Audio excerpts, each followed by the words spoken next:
guys are going to be up and about digging a hole somewhere. While you guys are at work, they're going to be just pooped and sleeping all day long. And these guys is basically what they do. They'll get up, they'll exert a lot of energy, run around, play, stream, and take a nap.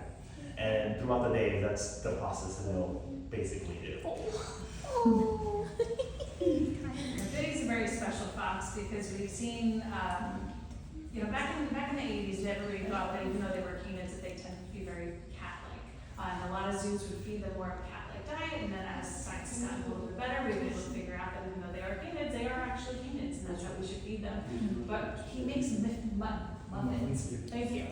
How cats do when they sit there and I feel like everybody has like a different name for it. He actually does that with one of the other foxes that we have here, actually Freddie's sister Chippy. He'll sit there and he'll like make muffins on her back, and it's the first time, I've worked with over 40 Fennec foxes, and he's the first one that I've ever seen actually do that behavior, which is just really sweet.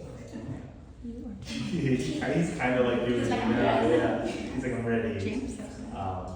The cool thing about the foxes that we have for this program, like I mentioned, these guys are going to be mostly nocturnal. So we actually did a study where we did little Fitbit collars for them, just to track their footsteps at night to see if the foxes doing these programs would interfere with their night cycle in any shape or form.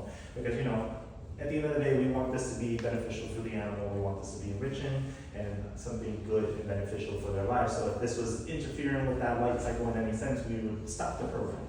But on average, every fox that kept the collar on, it was on like a little Velcro, so it didn't be teared away if they got stuck on anything. But on average, every fox that kept the collar on did about 30,000 steps at night.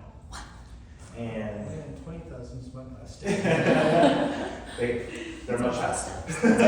Smaller steps. But again, so we were very relieved to hear that they were super active at night, even though they were doing these programs during the day. And on top of that, they're only doing one program. So, it was just nice to have that data behind it. But the keepers here, there, taking care of their enclosures every single day, knew that they were as active as we thought because their enclosure was